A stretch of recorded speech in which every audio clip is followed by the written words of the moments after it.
We are back on my floor. Hi everyone. I wanted to make, someone's upset he's not having attention. I wanted to make this video this week just about something that's kind of been popping up in my head. I realized that I've talked quite a bit about my high school friends that were really shitty to me, but I don't think I've made a dedicated video about it. And if I have, I certainly didn't talk about how I left, because it was a whole thing. And I don't have a script for this video. I didn't even put makeup on for this video. I just want to talk about it and be honest and open, because I know a lot of people are going to go through the things that I went through, and just being able to have a video of just somebody acknowledging of what happened, I know would have really helped me. But also, I want to make this video for me to remind myself and acknowledge the things that happened, but the fact that that isn't my life anymore and those people don't matter to me anymore. I have my water, I have my time. I hope you join me.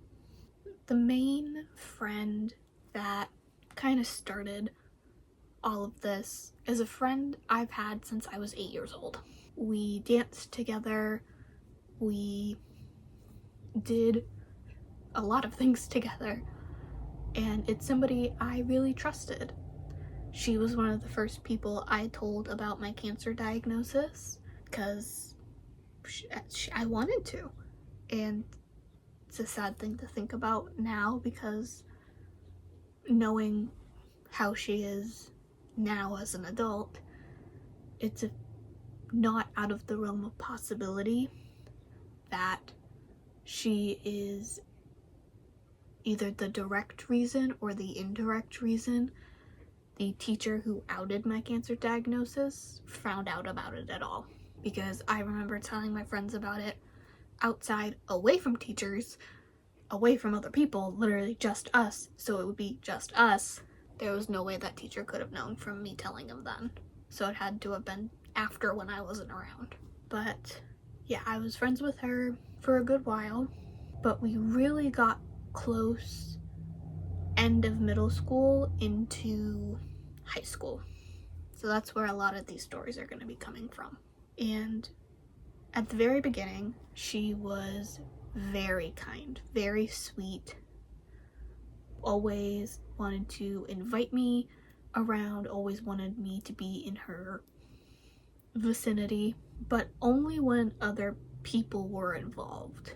If it was just us, or a situation where we were even just waiting for somebody else to come in to join us, she never really talked to me.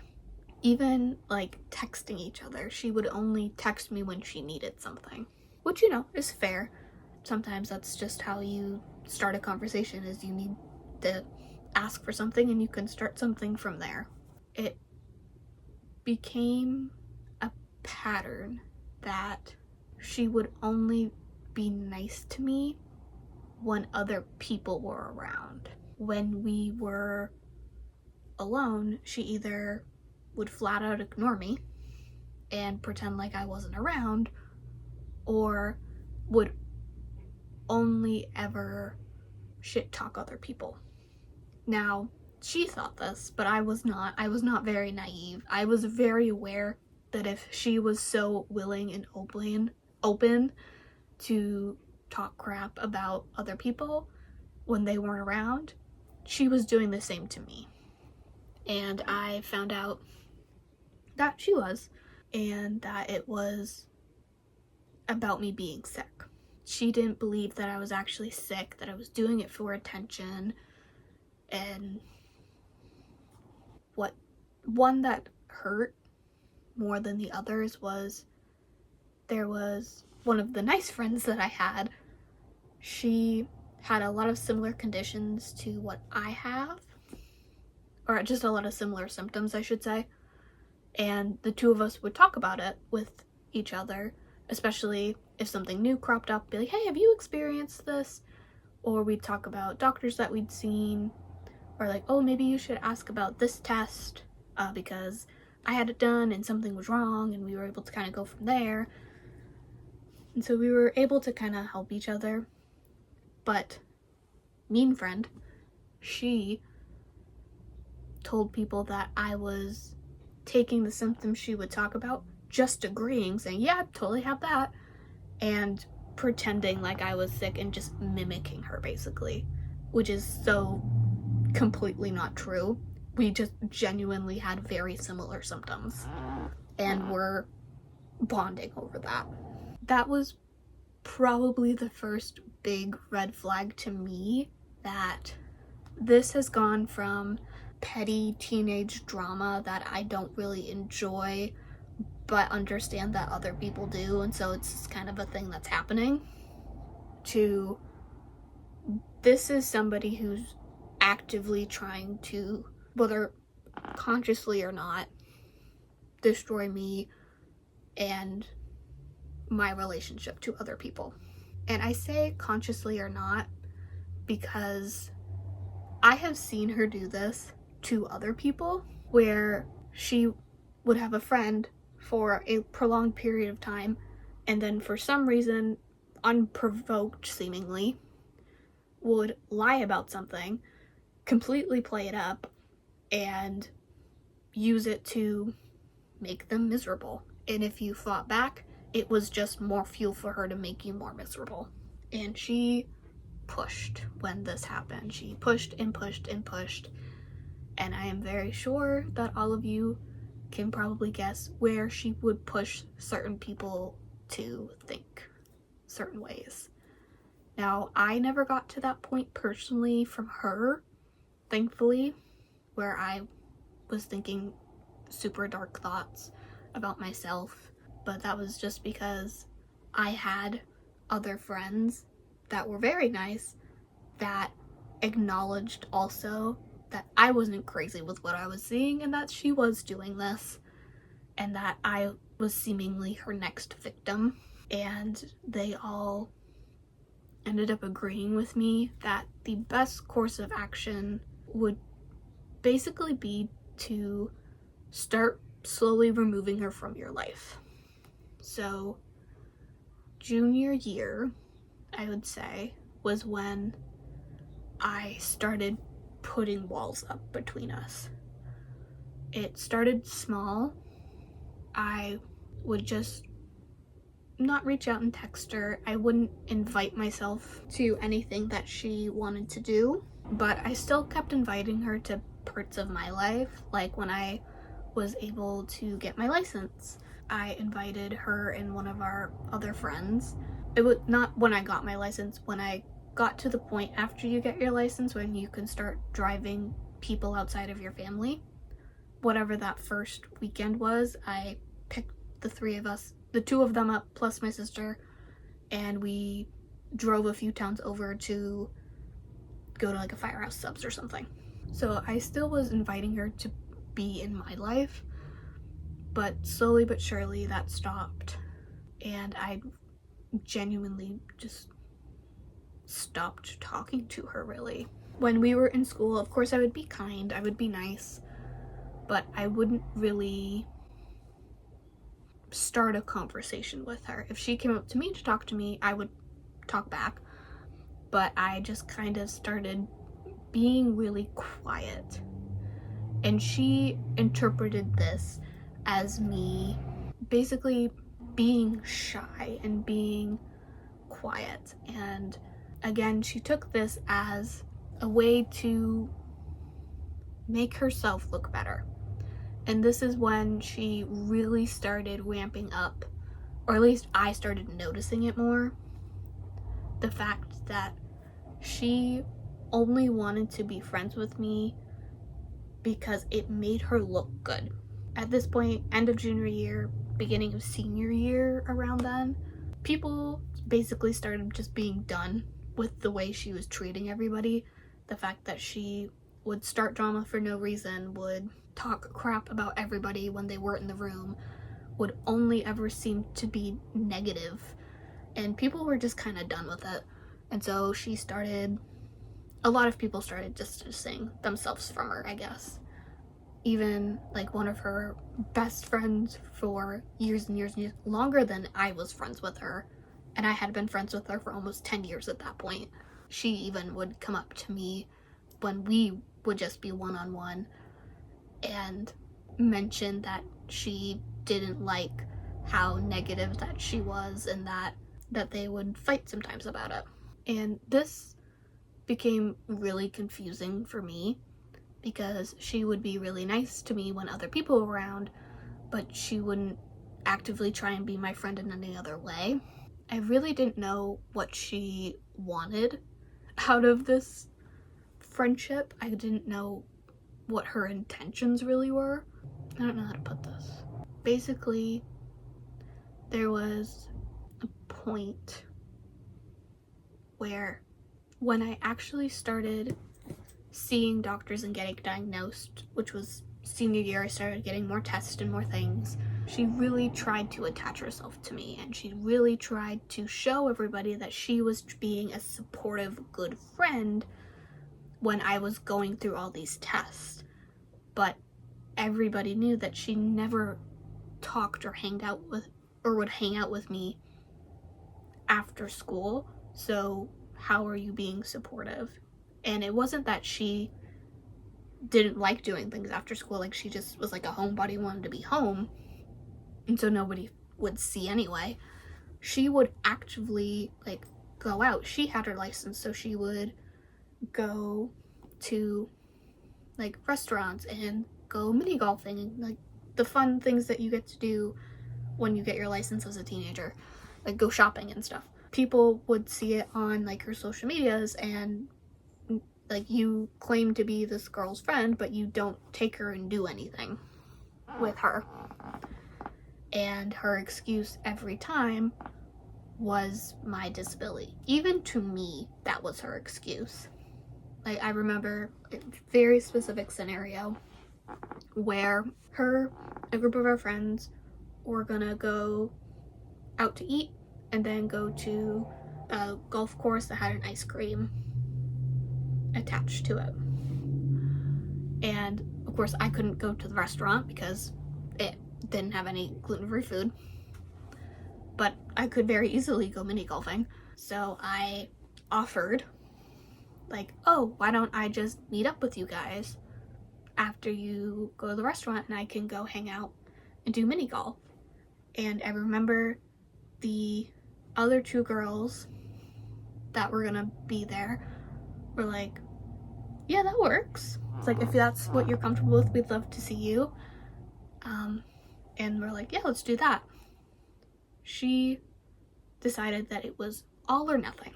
Either I went to everything or I couldn't go at all. That was kind of like the last thing, was like, okay, if you don't want to even attempt to accommodate me, then I'm not going to anything you invite me to. And that's that.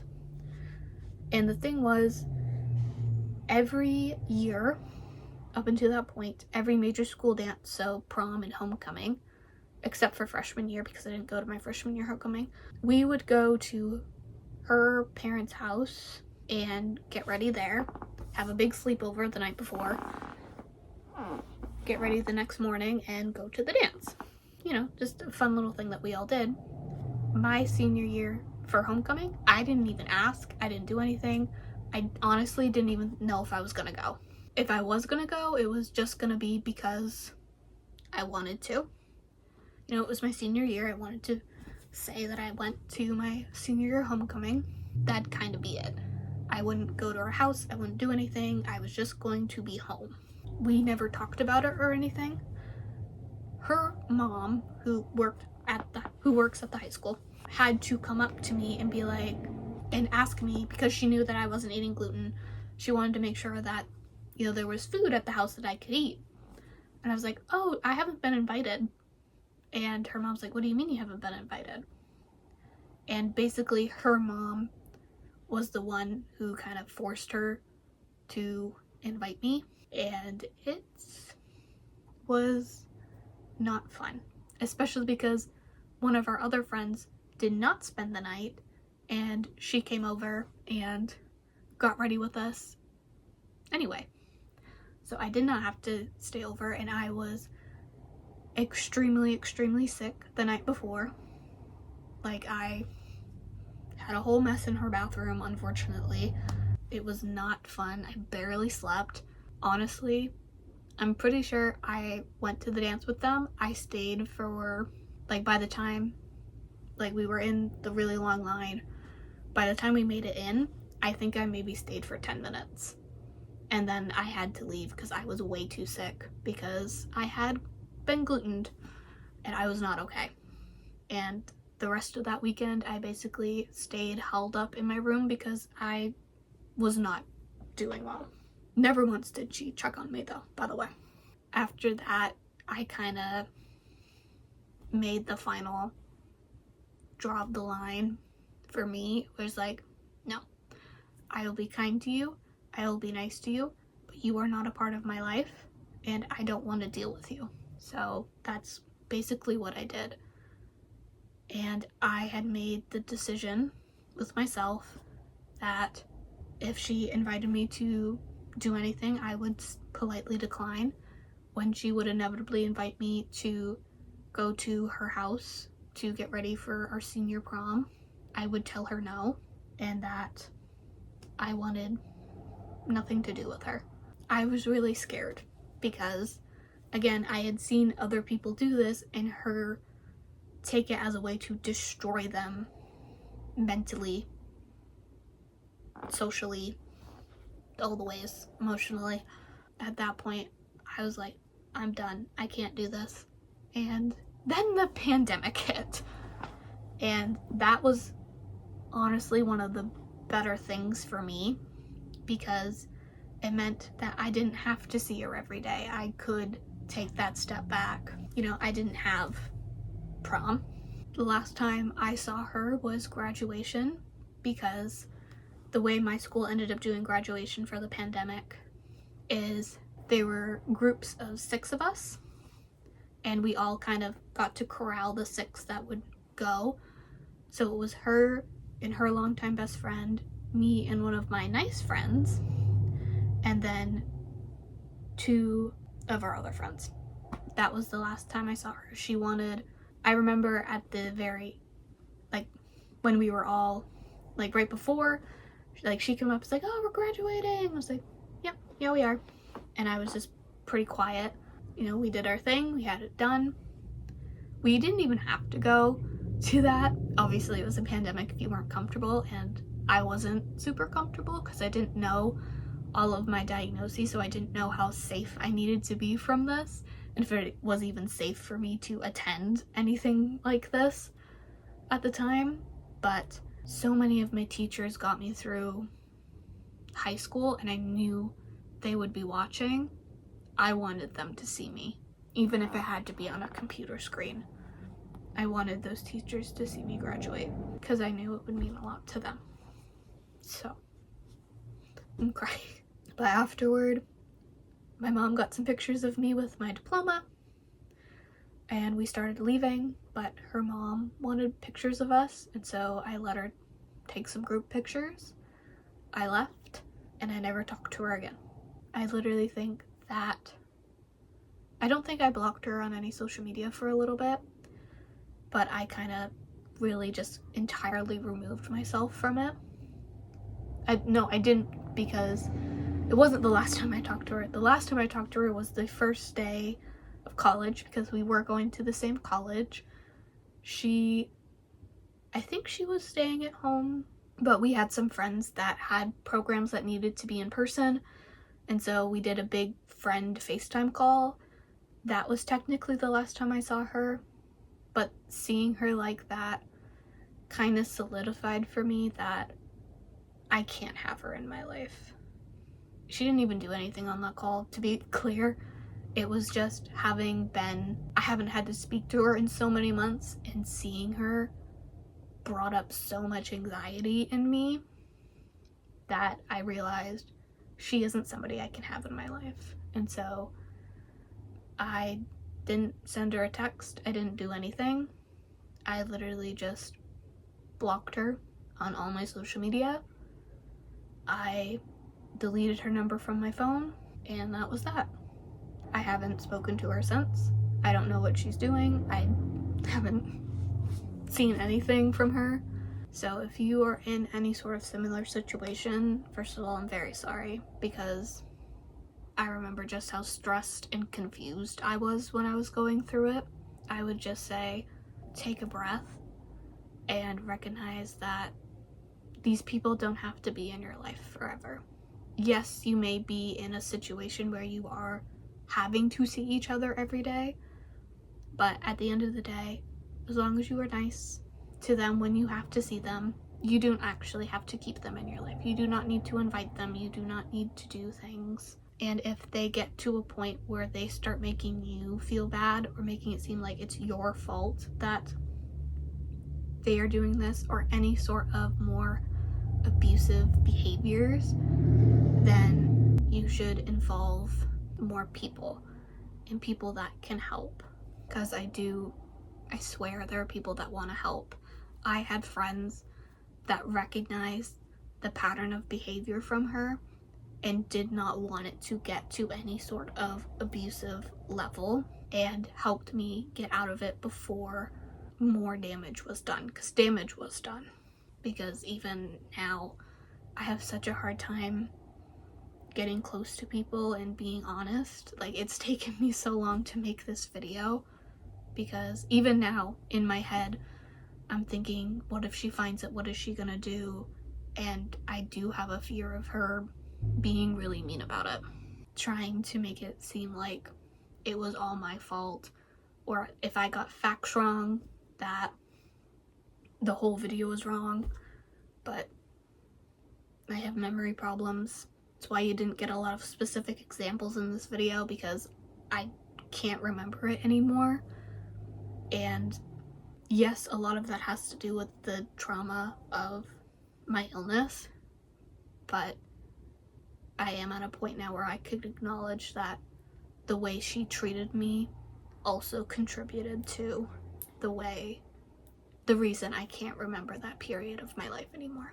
I hope this video was helpful. I'm going to end it here and get lots of puppy kisses and cuddles, because he's very good at that. So thank you so much for watching. If you like this video, please like and subscribe. It really helps me out. It feels weird to promote my social medias after that. Follow me on my social medias if you want. I won't make you. That's it for me. Stay safe. I love you. And know that you don't deserve to be yelled at, screamed at, anything like that.